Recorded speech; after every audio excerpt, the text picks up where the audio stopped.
Hello guys, आ चुके हैं visualise पे। मैं प्रभात रंजन। और क्रैश कोर्स जो चल रहा था आर ओ का उस कड़ी को आगे बढ़ाते हुए आज हम पढ़ाएंगे मगध साम्राज्य। कल ख़त्म किए थे, आज हम मौर्य साम्राज्य शुरू करेंगे। बहुत ही इंपॉर्टेंट टॉपिक, क्योंकि इससे एक प्रश्न कम से कम आने ही आने हैं। मिनिमम एक प्रश्न आएंगे, हो सके दो ही आ जाए, तीन भी आ सकता है। मौर्य साम्राज्य से एक प्रश्न जरूर आते हैं। तो हम शुरू करते हैं मौर्य साम्राज्य। मौर्य साम्राज्य, मगध साम्राज्य की समाप्ति के बाद मौर्य साम्राज्य की शुरुआत होती है और एक बड़े साम्राज्य के रूप में स्थापित होता है। जम्बूद्वीप की अवधारणा आती है इसमें। शासनकाल कब से कब तक? 322 ईसा पूर्व से लेकर 185 ईसा पूर्व तक ये शासनकाल इसमें होता है इसका। चलिए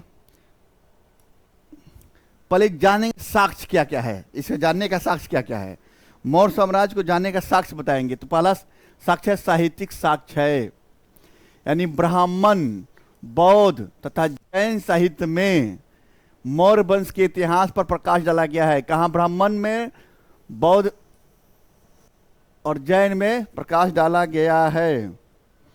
प्रकाश डाला गया है। क्या रहा है सर? देखिए बार बार बीच में।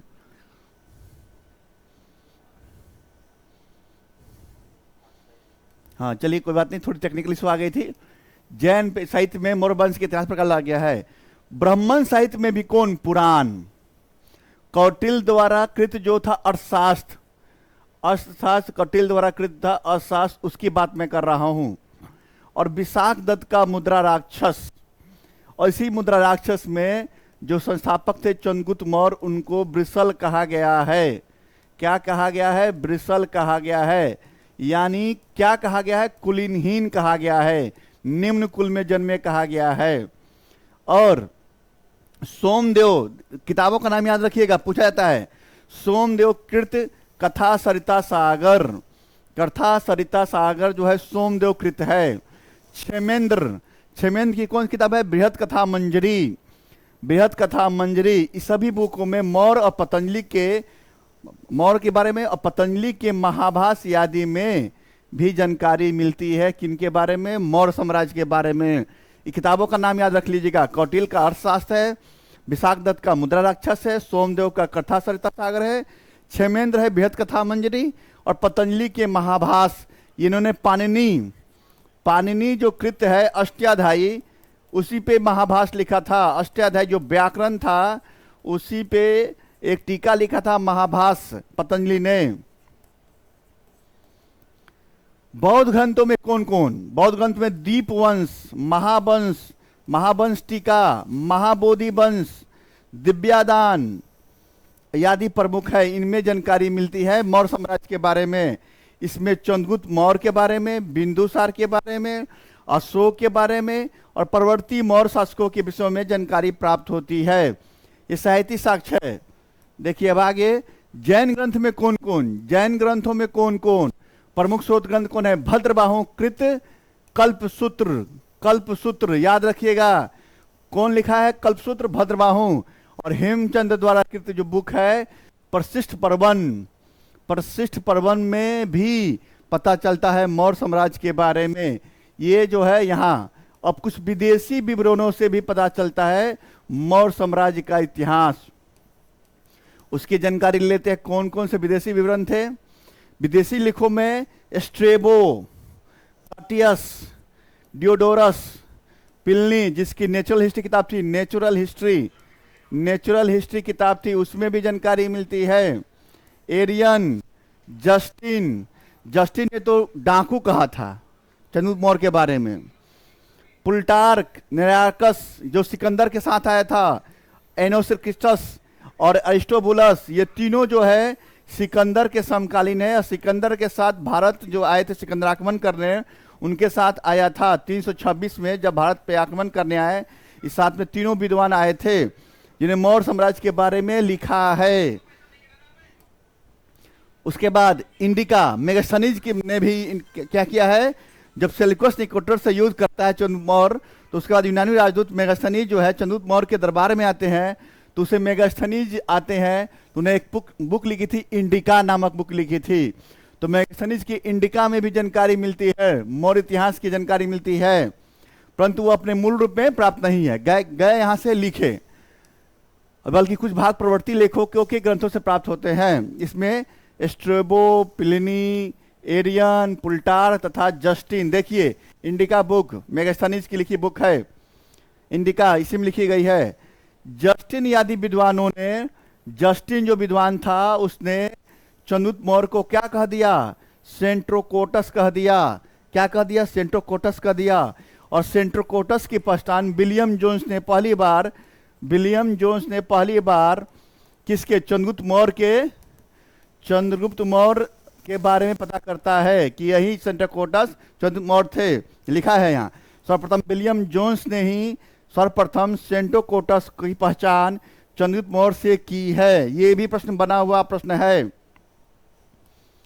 मेगास्थनीज यूनानी शासक सेल्यूकस निकेटर का राजदूत था। किसका? हमने बताया ना, सेल्यूकस निकेटर का राजदूत था। और सेल्यूकस निकेटर का युद्ध होता है 305 ईस्वी में, 5 ईसा पूर्व में। किसके? चंद्रगुप्त मौर्य के साथ होता है, चंद्रगुप्त मौर्य के साथ होता है।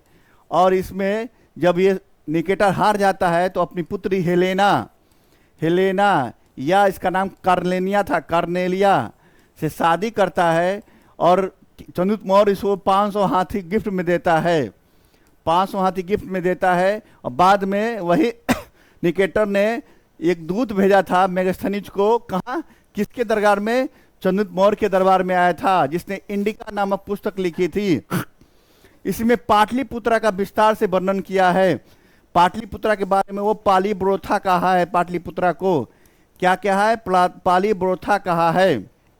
इसने कहा है 6 गुना 5, यानी 6 समिति थी, 5-5 मेंबर होते थे। 30 मेंबरों के माध्यम से क्या होता था? ये पूरा शासन चलता था, नगर प्रशासन। पाटलिपुत्रा का नगर प्रशासन पूछा गया प्रश्न है। इसके बाद इन्होंने बताया कि पटना के बारे में, इसकी लंबाई 80 स्टेडिया था, यानी एक स्टेडिया में 16 किलोमीटर 5 किलोमीटर होता है। और इसके लिए 16 किलोमीटर इसकी लंबाई हो जाएगी। और लंबाई और चौड़ाई 15 स्टेडिया बताया था, यानी चौड़ाई 15 स्टेडिया बताया था, यानी 3 किलोमीटर हो जाएगा। पाटलिपुत्रा के बारे में पुरातात्विक साक्ष्य क्या है? वो था साहित्यिक साक्ष्य, जो ग्रंथ लिखे विद्वानों द्वारा उनके बारे में था। वो मौर्य वंश के बारे में लिखे थे। पुरातात्विक साक्ष्य क्या है? तो अशोक के अभिलेख। इस काल के पुरातात्विक साक्ष्यों में किसका नाम आता है? तो अशोक के अभिलेख अत्यधिक महत्वपूर्ण थे। इसने अशोक काल की समस्त जानकारियां मिलती है। और पहली बार भारतवर्ष में अभिलेख लिखने की प्रथा जो थी अशोक द्वारा चालू किया गया था। अशोक के 40 से अधिक अभिलेख हैं, जो भारत में, पाकिस्तान में और अफगानिस्तान में विभिन्न भागों में मिलता है। हाँ, कंधार अभिलेख जो मिलता है, दुभाषी अभिलेख है, वो मिलता है अफगानिस्तान में। शाहबाजगढ़ी और मानसेरा सब बताएंगे। शाहबाजगढ़ी और मानसेरा पाकिस्तान में मिलता है, जो खरोष्टी लिपि में लिखा गया है। किस लिपि में? खरोष्टी लिपि में लिखा गया है। खरोष्टी लिपि में लिखा गया है, जो दाएं से बाएं लिखा जाता था। प्रश्न पूछा है, दाएं से बाएं लिखा जाता था। अशोक के अभिलेखों के अतिरिक्त शक शासक महाक्षत्रप कौन? रुद्रादमन। जूनागढ़ का अभिलेख भी मौर्य इतिहास के बारे में जानकारी प्राप्त मिलता है। और जूनागढ़ अभिलेख के बारे में कहा जाता है कि संस्कृत भाषा में लिखी गई है ये अभिलेख, और इसकी काव्य शैली में लिखी गई है। किसकी काव्य शैली में लिखी गई है? इसी में चंद्रगुप्त मौर्य, अशोक का जिक्र होता है। चंद्रगुप्त मौर्य और अशोक का जिक्र होता है। और यहीं पे जिक्र ये भी होता है कि इन्होंने सुदर्शन झील का क्या किया था? चंद्रगुप्त मौर्य ने निर्माण कराया था और अशोक ने जीर्णोद्धार कराया था। ये भी जिक्र मिलता है।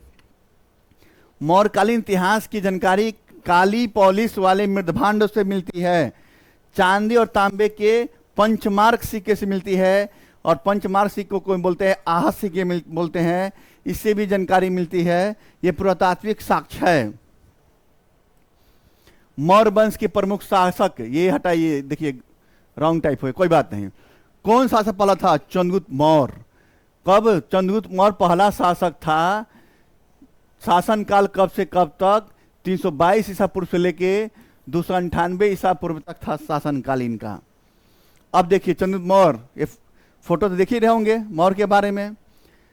चंद्रगुप्त मौर्य ने चाणक्य की सहायता से, चाणक्य का बचपन का नाम विष्णुगुप्त था, विष्णुगुप्त था, बचपन का नाम विष्णुगुप्त, और इनको कौटिल्य भी कहा जाता था। क्या? कौटिल्य भी कहा जाता था। इसी की सहायता से अंतिम नंद वंशी शासक घनानंद को पराजित किया था, और 322 ईसा पूर्व में मगध में गद्दी पर बैठा था। और घनानंद का सेनापति कौन था? भद्रसाल, भद्रसाल घनानंद का सेनापति था। चंद्रगुप्त मौर्य के वंश और जाति के बारे में बहुत से विवाद है विद्वानों में, एक मत नहीं है। कुछ विद्वान तो ब्राह्मण साहित्य में, खासकर मुद्रा राक्षस में, वही विशाखदत्त मुद्रा राक्षस, और विष्णु पुराण में इसे शूद्र माना गया है। क्या माना गया है? इसे शूद्र माना गया है, यानी वृषल कहा गया है, कुलीनहीन कहा गया, निम्न कुलीन का कहा गया है इनको। कौटिल्य, पहले कौटिल्य की चर्चा है क्या कि कौटिल्य की सहायता से ही बैठा था, तो इनके बारे में जान लेते हैं। महावंश टीका में उल्लेख मिलता है कि चाणक्य जो था, चाणक्य तक्षशिला निवासी था, एक ब्राह्मण था, और बाद में तक्षशिला से ज्ञान प्राप्त किया विश्वविद्यालय से, और यहाँ का आचार्य भी बन गया था। और ये ऋषि चाणक्य के पुत्र थे, ऋषि चाणक्य के पुत्र थे। ये चालन का पालन पोषण शिक्षा उनकी माता के संरक्षण में हुआ था। मुद्रा राक्षस में कहा जाता है इनके बारे में कि राजा नंद ने भरे दरबार में, कौन नंद? घनानंद ने भरे दरबार में चाणक्य को उसकी सम्मानित पद से हटा दिया और उनको अपमानित किया। उसके बाद चाणक्य वहां से चले गए और शपथ ली कि वह उसके परिवार और वंश को समूल नष्ट कर देंगे और नंद वंश से बदला लेंगे। बृहद कथा कोश में, बृहद कथा कोश के अनुसार चाणक्य की पत्नी का नाम यशोमती था। यशोमती था किसके अनुसार? बृहद कथा कोश के अनुसार। और चंद्रगुप्त और चाणक्य ने मिलकर नंद वंश का उन्मूलन कर मौर्य वंश की नींव डाली। कहा जाता है कि चाणक्य जब अपमानित होकर जंगलों से गुजर रहे थे तो एक बालक को देखे जो राजकिलम खेल खेल रहा था। राजकिलम खेल ये होता है कि बच्चा बीच में बैठ जाता है, राजा के भांति व्यवहार करता है, उसके दोस्तों को प्रजा के रूप में देखता है, उसे आदेश देता है और न्याय की बात करता है। चंद्रगुप्त मौर्य को लगा ये लड़का जो है एक दिन भारतवर्ष में राज करेगा, और उसे 10,000 कसारपन में खरीद लेता है और उसे ट्रेन करता है, और वही चंद्रगुप्त मौर्य बनता है जो बाद में नंद वंश का उन्मूलन करता है और मौर्य वंश की स्थापना करता है। बौद्ध जैन ग्रंथों के अनुसार चंद्रगुप्त मौर्य क्षत्रिय था। अधिकांश विद्वान इसी मत को मानते थे। चंद्रगुप्त मौर्य का साम्राज्य कहां से कहां तक था? उत्तर पश्चिम में ईरान यानी फारस से लेकर पूर्व में बंगाल तक था। उत्तर में कश्मीर से लेकर दक्षिण में उत्तरी बिंदु कर्नाटक मैसूर तक राज था। ये देखिए भारतवर्ष का नक्शा, ये ईरान से लेके कहाँ तक? बंगाल की खाड़ी तक, यहाँ बंगाल खाड़ी तक, नीचे कर्नाटक तक। क्योंकि लास्ट में इन्होंने कर्नाटक के श्रवणबेलगोला में संलेखना विधि से अपना प्राण त्यागा था, तो पता चलता है कि कर्नाटक उनके राज्य में था। चंद्रगुप्त मौर्य ने तत्कालीन यूनानी शासक सेल्यूकस निकेटर को पराजित किया था। कब किया था? 305 ईसा पूर्व में, हमने बताया जस्ट। और संधि हो जाने के पश्चात सेल्यूकस ने चंद्रगुप्त से 500 हाथी ले लिया उपहार में, और बदले में 4 प्रांत दे दिया। एरिया हेरात एक प्रांत दे दिया, आर्कोसिया जो कंधार बोलते हैं आर्कोसिया दे दिया, जेट्रेसिया दे दिया बलूचिस्तान में, अफगानिस्तान के रीजन में जेट्रेसिया दे दिया, और पेरीपेंदिसियाई दे दिया, काबुल को क्षेत्रों को भाग को सौंप दिया चंद्रगुप्त मौर्य को। और अपनी पुत्री हेलेना का विवाह, जिसे कार्लेनिया भी बोलते हैं, कार्लेनिया भी बोला गया, विवाह चंद्रगुप्त मौर्य से कर दिया। इस वैवाहिक संबंध का विवरण सिर्फ एक जो विद्वान है, कौन? एपिनियास बोलते हैं, कहीं कहीं एपिनास बोलते हैं, कहीं एपिनस बोला गया है। एपियानस जो था वही जो था यूनानी था, वही जिक्र करता है, और कोई विद्वान जिक्र नहीं किया है। सेल्यूकस ने अपने राजदूत मेगास्थनीज को चंद्रगुप्त मौर्य के दरबार में भेजा, और यूनानी लेखकों ने पाटलिपुत्रा को क्या कहा? पाली ब्रोथा कहा था। अभी जस्ट बताए हैं आपको हम। मेगास्थनी जो था मौर्य दरबार में काफी समय तक रहा था और भारत में रहकर उसने कुछ देखा सुना। उसने इंडिका नामक पुस्तक लिखी और उसी में हर चीजों को लिपिबद्ध कर दिया उसने। इसने तो ये भी कहा था कि यहाँ दास प्रथा नहीं होती है। दास नहीं मिला होगा कुछ। 7 जातियों का जिक्र करता है। किसका? 7 जातियों का जिक्र करता है जो भारत में रहते हैं। 7 जातियों का।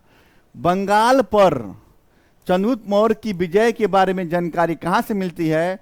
तो महास्थान अभिलेख जो है, जो बागोर स्थान पे है और ये बांग्लादेश में है। कहाँ? बांग्लादेश में है। उससे जानकारी मिलती है कि इसका बंगाल तक साम्राज्य था। और बंगाल कहने का अर्थ हुआ पूर्वी पश्चिमी दोनों बंगाल। पश्चिम बंगाल अपना राज, पूर्वी बंगाल बांग्लादेश, सब पे राज था। दक्षिण भारत में इसकी जानकारी विजय के बारे में तमिल ग्रंथ जो था अहनानूर और मुरनानूर से मिलता है, तमिल ग्रंथ से। और अशोक के अभिलेखों से मिलता है, जो ब्रह्मगिरी, मास्की, एरागुड्डी जो अभिलेख था उससे मिलता है। सहगौरा ताम्रपत्र अभिलेख जो गोरखपुर में है, और महास्थान अभिलेख जो है जो बांग्लादेश के बागोर जिले में है, चंद्रगुप्त मौर्य से संबंधित है। यानी इसे पता चलता है कि अकाल के समय में ये 2 अभिलेख थे। अकाल के समय में किए जाने वाले राहत कार्यों के संबंध में विवरण देता है कि अकाल के संबंध में ये धनराशि माने अनाज कहाँ जमा किए जाते थे, उसके लिए 2 अभिलेख थे, सहगौरा और बागोर, यानी महास्थान अभिलेख से पता चलता है। अर्थशास्त्र, कौटिल्य की अर्थशास्त्र की चर्चा कर ले हम लोग। अर्थशास्त्र, कौटिल्य चाणक्य या विष्णुगुप्त रचित अर्थशास्त्र जो है प्राचीन भारतीय राजनीति का प्रसिद्ध ग्रंथ है। यानी शासन पद्धति सिद्धांत इसमें दिया गया है। शासन पद्धति सिद्धांत दिया गया है इस बुक में। अर्थशास्त्र कहने का अर्थ अर्थशास्त्र के बारे में नहीं, शासन पद्धति सिद्धांत दिया गया है। टैक्सेशन की बात की गई है, मगर ये पूरी बुक राज व्यवस्था की बुक है। इसमें चक्रवर्ती सम्राट, राजा, कर्तव्य, विस्तृत कर प्रणाली और समाज की स्थिति पर प्रकाश डाला गया है इस बुक में। इसलिए शासन पद्धति सिद्धांत के बारे में बात की गई है। रुद्रदमन के गिरनार अभिलेख से ज्ञात होता है कि चंद्रगुप्त ने पश्चिम भारत में सौराष्ट्र तक का प्रदेश जीतकर अपने प्रत्यक्ष शासन के अधीन कर लिया था। और इसमें 15 अधिकरण, अर्थशास्त्र में 15 अधिकरण, 18 प्रकरण और 6000 श्लोक है। 6000 श्लोक है इस अर्थशास्त्र के बुक में। इसी में 18 तीर्थ और 27 अध्यक्षों की चर्चा की गई है, जो जो प्रशासनिक व्यवस्था में क्या कर्तव्य निभाते हैं अपना। इस प्रदेश में पुष्यगुप्त जो चंद्रगुप्त मौर्य का राज्यपाल था, उसने ही सुदर्शन झील का निर्माण किया था। और इसका गिरनार अभिलेख में पुष्टि होता है। गिरनार अभिलेख में याद रखिएगा कि किसने किया था? चंद्रगुप्त मौर्य ने किया था सुदर्शन झील का। और कौन था वहां का राज्यपाल? तो पुष्यगुप्त था राज्यपाल। चंद्रगुप्त मौर्य जैन मत अनुयायी था, जैन को मानने वाला था। और उसने अपने जीवन के अंतिम चरण में पुत्र के पक्ष में सिंहासन छोड़कर जैन मुनि भद्रबाहु से जैन धर्म की दीक्षा ले ली थी। और श्रवण बेलगोला जो पड़ता है कर्नाटक में जाकर 298 ईस्वी में उपवास द्वारा, संलेखना विधि द्वारा शरीर त्याग दिया। और जैन धर्म में इसे कहते हैं संलेखना विधि या संथारा पद्धति कहा गया है। यानी निर्माण प्राप्ति के अंतिम समय में अन्न जल छोड़ देना, संलेखना विधि का ये था। अब है बिंदुसार। हम अभी चर्चा किसी पर कर रहे थे? चंद्रगुप्त मौर्य पे चर्चा कर रहे थे। अब है बिंदुसार। 298 से लेके 273 ईसा पूर्व तक की घटना है। 298 से लेके 273। एक मिनट रुक जाइए।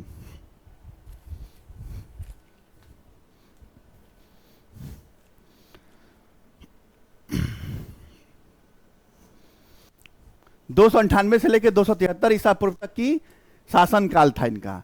ये चंद्रगुप्त मौर्य का उत्तराधिकारी था, बिंदुसार हुआ, जो 298 ईसा पूर्व में क्या रजी मगध की राजगद्दी पर बैठा।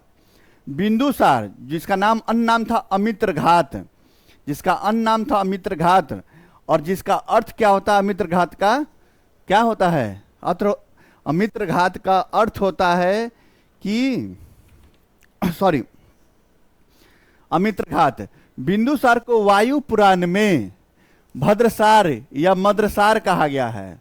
एक अन्य नाम यह भी मिलता है भद्रसार, और जैन ग्रंथों में इन्हें सिंहसेन कहा गया है। क्या कहा गया है? सिंहसेन कहा गया है। अब देखिए स्ट्रोबो के अनुसार सीरिया का शासक जो था एंटियोकस प्रथम ने डायमेकस नामक राजदूत बिंदुसार के दरबार में भेजा, जो मेगास्थनीज का उत्तराधिकारी माना जाता है। तो सीरिया के शासक कौन थे? एंटियोकस। इन्होंने राजदूत भेजा, डायमेकस कहाँ भेजा? बिंदुसार के दरबार में भेजा, और ये मेगास्थनीज के उत्तराधिकारी माना जाता है। बिंदुसार के एक शासनकाल में ही तक्षशिला में 2 विद्रोह हुए। 2 विद्रोह का वर्णन मिलता है, और इस विद्रोह को दबाने के लिए पहली बार बिंदुसार ने सुसीम को भेजा था, और बाद में अशोक को भेजा था, और अशोक ने क्या किया? तक्षशिला के विद्रोह को दबा दिया था। यह भी उल्लेख मिलता है। एथीनियस नामक एक अन्य यूनानी लेखक जो है बिंदुसार तथा सीरिया के शासक एंटियोकस प्रथम के बीच मैत्रीपूर्ण पत्र व्यवहार का भी वर्णन करता है। कौन? एथीनियस नामक एक यूनानी लेखक है, वो जिक्र करता है कि सीरिया के शासक एंटियोकस प्रथम के साथ इनका मैत्रीपूर्ण संबंध था और पत्र व्यवहार करता है। और उसी समय बिंदुसार ने इससे एंटियोकस से 3 चीज मांग की थी, एक सूखा अंजीर, अंगूरी मदिरा, और एक दार्शनिक यानी मीठी मदिरा, सूखा अंजीर और दार्शनिक। कहा 2 चीज तो दे सकते हैं, दार्शनिक बेचने का काम हम लोग के यहां नहीं होता है, और उसने मना कर दिया था।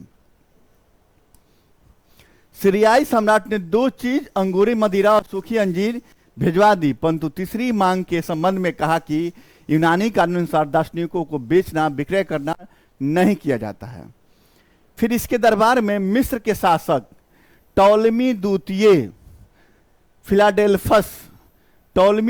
फिलाडेल्फस का एक राजदूत जो है डायनोसियस नामक राजदूत बिंदुसार के दरबार में भेजा गया था। कहाँ के? मिस्र के शासक के द्वारा। और दिव्यादन से पता चलता है कि उसकी राजसभा में आजीवक संप्रदाय का एक ज्योतिष था, पिंगल बस्त निवास करता था, और बिंदुसार आजीवक संप्रदाय को मानने वाला था, और इसके गुरु जो थे पिंगल वस्त थे। और बिंदुसार के काल में भी चाणक्य जो था प्रधानमंत्री बना हुआ था, प्रधानमंत्री था उसके काल में भी कहा जाता है। तो बिंदुसार आजीवक संप्रदाय को मानने वाला था। अशोक के बारे में कहा जाता है क्या? अशोक 273 ईसा पूर्व से लेके 232 ईसा पूर्व तक अशोक की घटना है। अब अशोक जो था बिंदुसार का पुत्र था। अशोका द ग्रेट, एक सीरियल भी आई थी, देख सकते हैं वहां जाके। अशोक का बिंदुसार का पुत्र था। इसका वास्तविक राजवंश जो था 269 ईसा पूर्व में हुआ था, और इसके पहले अशोक जो है राजगद्दी प्राप्त करने से पहले उज्जैन का गवर्नर था, और उज्जैन के विद्रोह को दबाया था, अवंती को अपने साम्राज्य में मिला लिया था, वो उज्जैन का राज्यपाल था। जैन अनुश्रुति के अनुसार अशोक ने बिंदुसार की इच्छा के विरुद्ध मगध के शासन पर अधिकार कर लिया था। कहा जाता है अशोक के बारे में कि अपने भाई सुसीम और 99 भाइयों की हत्या किया था, और अपने मंत्री राधा गुप्त के सहयोग से, ये कहा जाता है। तभी तो कहा कि जैन सूत्रकार उसने इच्छा के विरुद्ध चाहता था सुसीम को, बड़े पुत्र को। अशोक ने सुसीम और 99 भाइयों की हत्या करके क्या किया? गद्दी पर बैठ गया था। सिंगली अनुश्रुति के अनुसार अशोक अपने 99 भाइयों की हत्या करके सिंहासन पर बैठा था। महाबोधि वंश तथा तारानाथ के अनुसार सत्ता प्राप्ति के लिए गृह युद्ध में अपने भाइयों का वध करके अशोक ने साम्राज्य पे स्थापित कर लिया था और राधा गुप्त इसका सहयोगी था, जो मंत्री था। अशोक को उसके अभिलेखों में समांतर देवनाम प्रियदर्शी, देवताओं का प्रिय कहा गया है। इससे पता चलता है कि ये ब्राह्मण धर्म को भी मानने वाला था, ब्राह्मण धर्म को मानने वाला था। इसके अलावा अशोक को पुराणों में देवताओं का प्रिय की उपाधि दी गई थी। अशोक मूलतः अशोक का जो नाम था, अशोक के रूप में, बाकी अभिलेखों मिलेगा देवनाम प्रियदर्शी के रूप में, अशोक के रूप में जो मिलेगा वह है मास्की, गुर्जरा, नेतुर और उदय गोलम। ट्रिक है मूंग ट्रिक है मूंग। मास्की, उदय गुलम, नेतुर और गुजरा, ये तीनों है। इसमें अशोक का नाम अशोक मिलता है और पुराणों में इसे अशोक वर्धन कहा गया है, पुराणों में से अशोक वर्धन कहा गया है। दीपवंश में से करमोली कहा गया है। क्या कहा गया है? करमोली कहा गया है दीपवंश में। राजाभिषेक के संबंध में, राजाभिषेक जो होता है उसके संबंध में जो लेख मिलता है मास्की लघु शिलालेख में, अशोक ने स्वयं को बुद्ध शाक कहा है। बुद्ध शाक, मास्की अभिलेख में उसे बुद्ध शाक कहा गया है, यानी स्वयं को बुद्ध शाक कहा है। मैं बौद्ध धर्म को अपनाने वाला कहा है। बुद्ध धम्म संघ की चर्चा भी हुई है मास्की अभिलेख में, भाबरू अभिलेख में भी हुई है। भाबरू अभिलेख में भी बुद्ध धम्म संघ की चर्चा हुई है और मास्की शिलालेख में स्वयं को बुद्ध शाक कहा है इसने। कलिंग युद्ध, अपने शासन के जब गद्दी पर बैठा तो उसके 8वें वर्ष में, गद्दी कब बैठा? 273 ईस्वी में। उसके 8वें वर्ष में कहा जाता है, तथा कथित 269 भी मिलता है कहीं कहीं। तो अपने राजाभिषेक के 8वें वर्ष पे लगभग 261 ईस्वी पूर्व में उसने कलिंग पे आक्रमण किया। कलिंग पे आक्रमण करने का उद्देश्य यह था कि यदि मुझे जाना है कहाँ, उत्तर भारत में, और समुद्र पे कब्जा करना है और दक्षिण भारत की तरफ आना है, तो क्या करेंगे? कलिंग विजय कर लेंगे तो मुझे एक बंदरगाह भी मिल जाएगा और ये पश्चिम भारत, पूर्वी भारत को जा सकेंगे और दक्षिण भारत का रास्ता क्लियर हो जाएगा। तो उन्होंने कलिंग विजय के अभियान शुरू किया और कलिंग की राजधानी तोसली पर अधिकार कर लिया और वर्तमान में उड़ीसा के दक्षिणी भाग में स्थित है क्या? कलिंग। और कलिंग में ही कलिंग नरेश खारवेल था और खारवेल का अभिलेख था हाथी गुफा अभिलेख था। अशोक के 13वें, कहाँ जिक्र मिलता है कलिंग युद्ध का? तो अशोक के 13वें अभिलेख में, अशोक का 13वें बृहस्पति में इस कलिंग युद्ध के बारे में जानकारी मिलती है। पूछा गया प्रश्न है ये, कलिंग युद्ध में नरसंहार से वो विचलित हो गया और अशोक ने युद्ध की नीति को सदा के लिए त्याग दिया, सदा के लिए त्याग दिया उसको, और वो भेरी घोष से धम्म घोष की ओर चल गया और बौद्ध धर्म अपनाया। बौद्ध धर्म जो है अपनाया और उपगुप्त, कौन था? उपगुप्त जो था बौद्ध भिक्षु उपगुप्त, उसने इन्हें क्या किया? बौद्ध धर्म में इनको रूपांतरित कर दिया, दीक्षित कर दिया बौद्ध धर्म में, उपगुप्त जो था। उसके बाद इन्हें बौद्ध धर्म अपनाया और इसने एक नया धर्म चलाया जो चर्चाएं करेंगे हम। कई अभिलेखों से प्राप्त होता है कि उसका साम्राज्य उत्तर पश्चिमी सीमा प्रांत अफगानिस्तान से लेकर दक्षिण में कर्नाटक और पश्चिम में काठीवारा, गुजरात से लेकर पूर्व में बंगाल की खाड़ी तक विस्तृत था, यानी पूरी जम्बू द्वीप की अवधारणा आ गई। अब कल्हण की राजतरंगिणी, जो कल्हण जो था दरबारी कवि था जम्मू कश्मीर के शासकों का, उसे पता चलता है कि उसका अधिकार जो था कश्मीर पे भी था। कैसे पता चलता है? क्योंकि उसके अनुसार वहां पे धर्मारणी विहार और अशोकेश्वर नगर की स्थापना किया था, नामक मंदिर की स्थापना किया था और करवाया था। और कश्मीर में उसने श्रीनगर और नेपाल में देवपतन नामक नगर बसाया था। दो ये पूछा जाता है, श्रीनगर की स्थापना किसने की थी? तो अशोक ने की थी। वहां पे अशोकेश्वर मंदिर बनवाया था, एक बिहार की स्थापना किया था और नेपाल में देवपतन नामक नगर बसाया था। ये भी चर्चाएं मिलती है अभिलेखों में। अशोक का धार्मिक जीवन देख लेते हैं अब हम लोग। अशोक शुरुआत में ब्राह्मण धर्म को मानने वाला था, परंतु बाद में वो बौद्ध धर्म का अनुयायी बन गया। कलिंग युद्ध के बाद 8वें वर्ष में जो है, राजतरंगिणी के अनुसार अशोक पहले शैव धर्म का अनुयायी था। उसके अभिलेखों में सर्वत्र देवनाम पिदसी यानी देवताओं की प्रिय, यानी ब्राह्मण धर्म अशैव धर्म को मानने वाला हो गया, जिसका अर्थ होता है देवताओं का प्रिय, देखने में सुंदर। इसका अर्थ होता है कि हिंदू धर्म में वो आस्था रखता था शुरुआती दौर में। सिंगली अनुश्रुतियों के अनुसार, दीपवंश महावंश के अनुसार, अशोक ने अपने शासन के चौथे वर्ष में बड़े भाई सुसीम की हत्या करके, सुमन पुत्र बड़े भाई सुमन पुत्र निर्गोध के व्यक्तिगत प्रभाव से प्रभावित होकर बौद्ध धर्म को अपना लिया था और उपगुप्त ने इसे दीक्षित किया था बौद्ध धर्म में। देखिए आ गया किसके, उसके बड़े भाई जो था सुमन जो बड़ा भाई था उसी के पुत्र था निर्गोध। वो क्या था, बौद्ध धर्म में था, उसी के प्रभाव से आके बौद्ध धर्म में जीत कर लिया। उपगुप्त नामक बौद्ध भिक्षु ने अशोक को बौद्ध धर्म में दीक्षित किया था। ऐसा नहीं था कि सिर्फ वो बाद में बौद्ध मानने वाला था, आजीवक संप्रदाय के प्रति लगाव था। जैसे देखिए अशोक ने आजीवकों के लिए रहने के लिए बराबर की पहाड़ी, वर्तमान में जहानाबाद में पड़ता है ये, और बिहार में पड़ता है जहानाबाद डिस्ट्रिक्ट, 4 गुफाओं का निर्माण कराया था, जिनका नाम क्या थे, लोमस ऋषि गुफा, कर्ण चौपर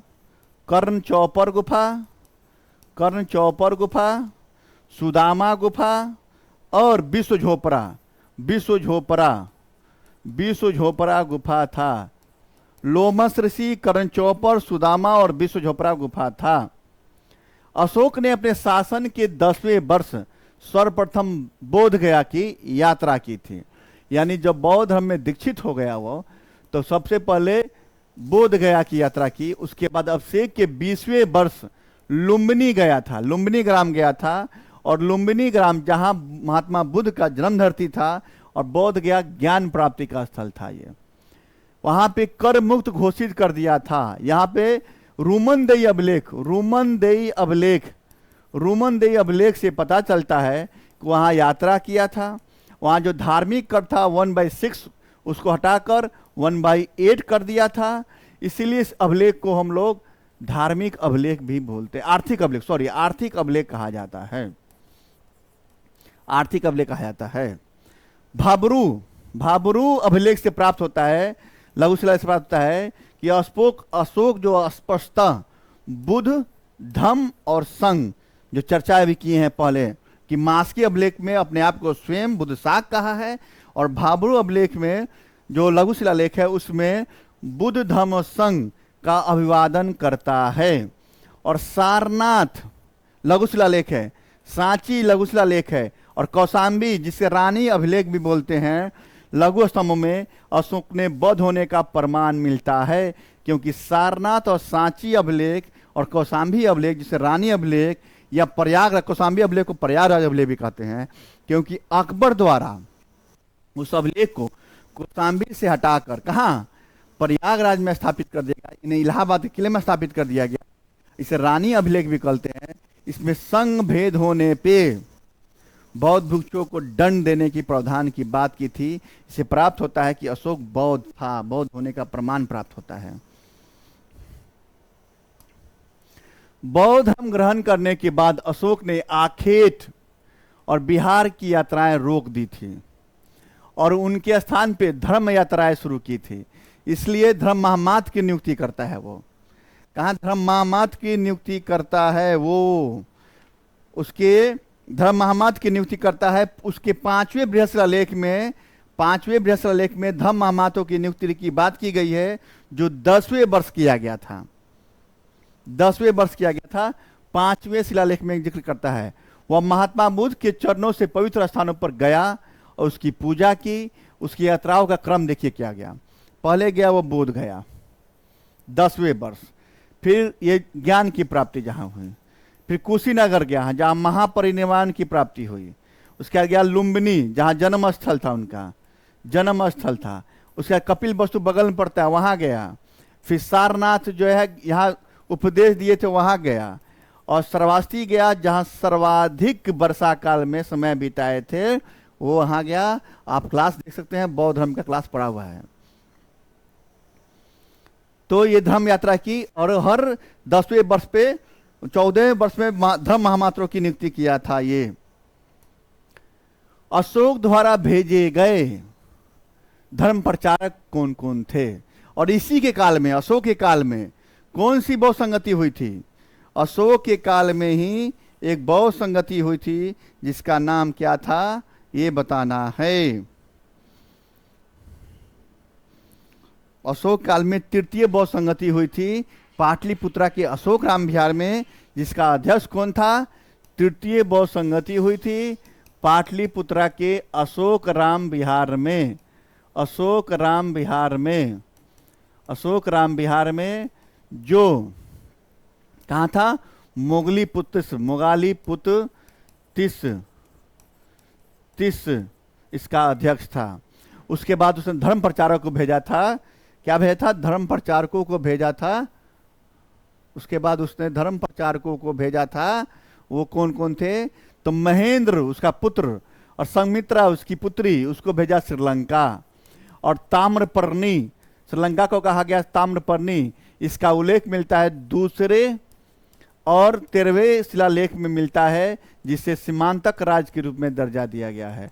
दूसरे और 13वें शिलालेख में महारक्षित को भेजता है, यवन देश में भेजता है, यवन देश में भेजता है।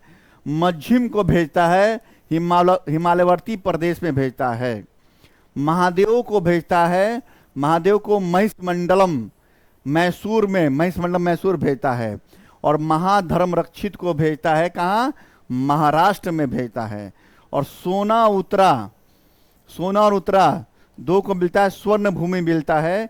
दक्षिणापद, जब इस समय एक प्रांत होगा दक्षिणापद, जिसकी राजधानी होगी स्वर्णगिरी यानी स्वर्ण भूमि।